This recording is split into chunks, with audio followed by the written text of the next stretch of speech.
Severino. Ô, seu Rui.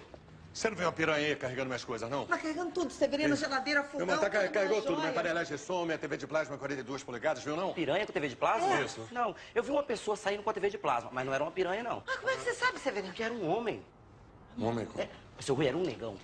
Mas era um negão, seu Rui. Negão? Ó, ele tinha um... O quê? Ele tinha um braço. Era o negão. Meu Deus, Rui, esse homem, ele comeu nosso rabo, Rui. Doni, ninguém comeu o nosso rabo, é culpa toda sua. Minha? Você que inventou essa história de homenagem a Troá. Por sua causa, eu perdi tudo. Eu perdi tudo? Eu perdi tudo. Eu perdi, Rui, tudo que está naquele apartamento é tão meu quanto teu. O que é isso, Vania? É. Eu comprei panela de som, eu comprei TV de plasma, você vai contra. Mas estava dentro do apartamento, o apartamento é nosso, Como Rui. o nosso apartamento? Como não? 13 anos juntos? Mas que isso? 13 anos. Você Não, sabe senhora, que pela quero lei, saber. pela lei, 13 anos vale mais que casamento. Nós moramos tá bom? juntos há 4 anos. Tô Quê? certa de prova. 4 anos? Você não te mete, Severino. 13 Ô, anos. Vania, tô de cabeça quente. Chega.